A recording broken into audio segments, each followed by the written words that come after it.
कैसे धोनी दर्द के बावजूद श्रीलंका टीम को दर्द का एहसास कराते हैं, चलिए जानते हैं इस वीडियो में। जब मैच शुरू हुआ तो श्रीलंका टीम ने टॉस जीतकर भारत के सामने विशाल टारगेट खड़ा करना चाहती थी। इसके लिए कुमार संकरा और सनक जयसूर्या पारी की शुरुआत करते हैं। मैच के पहले ओवर की लास्ट बॉल पर कुमार संकरा ने इरफान पठान को चौका जड़ अपना मंसूबा को जाहिर कर दिया। दोनों बल्लेबाज आउट होने से बाल बाल बचते हुए लेकिन आउट नहीं होते। लेकिन छठा ओवर अजीत अगरकर लेकर आते हैं। उसके बाद पांचवी गेंद जयसूर्या के बल्ले से लगकर स्टंप पर जा लगती है। श्रीलंका टीम को पहला झटका 31 रनों पर लगता है, लेकिन उसके बाद कुमार संकरा ने अट्टापट्टू के साथ मिलकर स्कोर बोर्ड को आगे बढ़ाया। लेकिन यह जोड़ी और ही खतरनाक होती कि 77 के स्कोर पर जेपी यादव ने अट्टापट्टू के धोनी के हाथों कैच करा दिया। शुरुआती 20 ओवरों में भारतीय टीम श्रीलंकाई बल्लेबाजों पर पूरी तरह से दबाव बनाकर रखती है। इन्होंने 49 गेंदें खेलकर 17 रन ही बनाए थे। लेकिन उसके बाद जयवर्धन मैदान पर आते हैं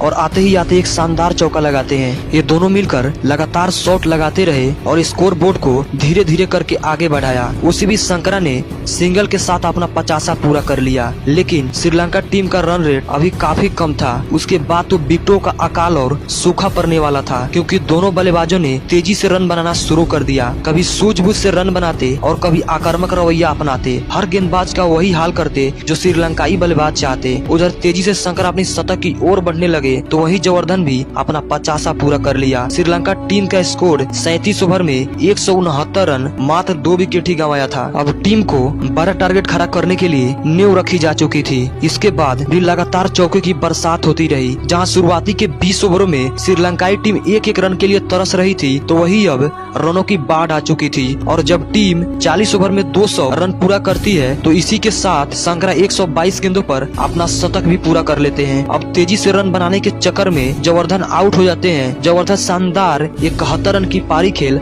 अपने टीम को मुश्किल से बाहर निकाला, क्योंकि दोनों के बीच 151 रनों की पार्टनरशिप हो गई थी। अब क्रीज पर दिलशान आते हैं और दिलशान दिल खोल के बल्लेबाजी करते हैं। लेकिन उसके बाद तो संकरा दिलशान के साथ मिलकर दिल से दिल मिलाकर बल्लेबाजी कर रहे थे और रुकने का नाम नहीं ले रहे थे। लेकिन दिलशान का दिल तब टूटता है जब सहवाग की गेंद पर वो LPW आउट हो जाते हैं। श्रीलंका टीम का स्कोर 45.4 ओवर 240 रन और 4 विकेट था। ऐसा लग रहा था कि भारतीय गेंदबाज ने मैच में वापसी कर लिया है। लेकिन उसके बाद जो हुआ, उसके बाद तो सभी को हैरान कर दिया, क्योंकि मारूफ मैदान पर आते हैं और आते ही आते चौका की झड़ी लगा देते हैं। फिर चाहे सामने कोई भी गेंदबाज हो, उसका बुरा ही हाल होता।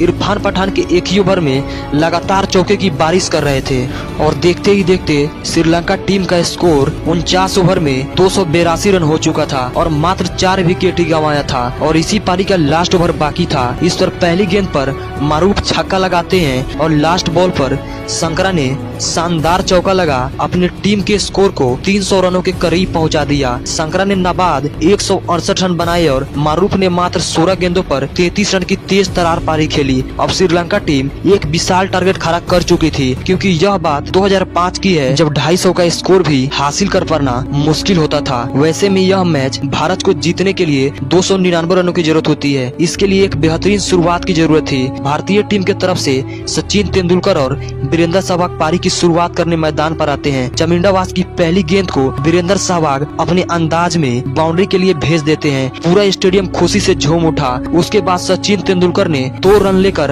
अपना खाता खोला। लेकिन उसी ओवर की 5वीं गेंद पर विकेट कीपर संकरा को कैच थमा पवेलियन के लिए रवाना हो जाते हैं। श्रीलंकाई खिलाड़ी जश्न मना रहे थे, मानो यह मैच ही जीत लिया, क्योंकि यह विकेट सचिन तेंदुलकर का विकेट था, जिनके आउट होने का मतलब टीम इंडिया का हार हो जाती थी। सामने वाली टीम का जोश दुगुना हो जाता था। लेकिन अब मैदान पर MS धोनी आते हैं और उसी चमिंडावास को एक झनाटेदार छक्का लगाते हैं। धोनी को सचिन के आउट होने का बिल्कुल भी मलाल नहीं था, क्योंकि चमिंडा को 5वें ओवर में एक और छक्का लगाते हैं। धोनी बेखौफ अंदाज में बल्लेबाजी कर रहे थे। उस दिन धोनी को सिंगल से ज्यादा छक्कों में विश्वास था। उसके बाद 7वें ओवर लेकर आए मारूफ को सहवाग ने एक शानदार चौका लगाया। उसके बाद MS धोनी एक बहुत ही लंबा छक्का लगाते हैं, जिसे देख पूरा स्टेडियम खुशियां मनाने लगता है, क्योंकि सचिन तेंदुलकर अभी अभी आउट हुए थे और धोनी ऐसे बेखौफ बल्लेबाजी कर रहे थे। यह देख श्रीलंकाई गेंदबाज को भी विश्वास नहीं हो रहा था कि हमने सचिन तेंदुलकर का विकेट लिया है।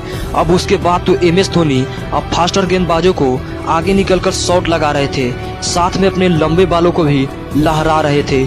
उसके बाद तो धोनी गेंदबाजों के साथ खिलवाड़ करने लगे। अब भारतीय टीम का स्कोर 63 रनों पर मात्र 1 विकेट था और धोनी 32 गेंदों पर 39 रन बनाए थे। श्रीलंकाई टीम के खिलाड़ी धोनी को रोकने का प्लान बना रहे थे। सभी खिलाड़ी गेंदबाज को समझा रहे थे, लेकिन उसके बाद धोनी एक और चौका जड़ मानो ऐसा कह रहे हो रोक सके तो रोक लो, लेकिन 99 के स्कोर पर शाहबाग आउट हो जाते हैं। शाहबाग 39 रन बनाकर पवेलियन जा रहे थे, लेकिन धोनी को इन सबों से कुछ फर्क नहीं पड़ने वाला था। उसके बाद धोनी के पैरों में खिंचाव आ जाता है, लेकिन धोनी तो धोनी है। जब मन करता चौका लगाता, जब मन करता छक्का लगाता, फिर चाहे सामने कोई भी गेंदबाज हो उससे कोई फर्क नहीं पड़ता। अब राहुल द्रविड़ भी उनका खूब साथ निभा रहे थे। टीम का स्कोर 167 रन पर 2 विकेट था। MS धोनी 99 रनों पर होते हैं और इसी चौके के साथ धोनी 85 गेंदों पर अपना शतक पूरा कर लिया।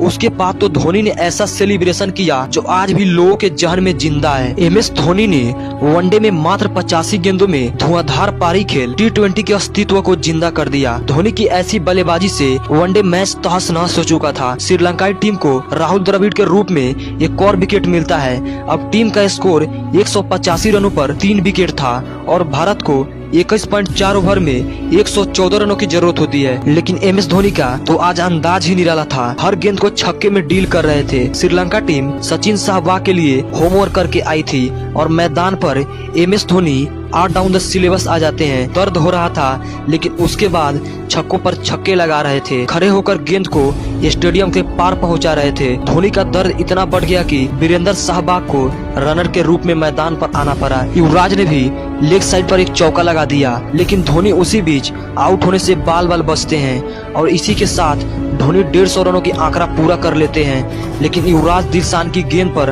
18 रन बनाकर आउट हो जाते हैं। अब टीम का स्कोर 250 रनों पर 4 विकेट हो गया था। अब भारतीय टीम को जीतने के लिए 80 गेंदों में 49 रनों की जरूरत होती है।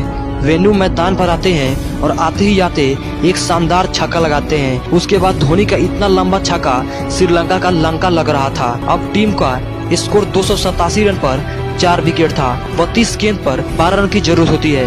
MS धोनी 169 रन पर होते हैं और विकेट कीपर का रूप में सबसे ज्यादा वनडे हाईएस्ट को पार करने के लिए मात्र 4 रनों की जरूरत होती है और धोनी ने छक्का मार इस वर्ल्ड रिकॉर्ड को अपने नाम कर लिया।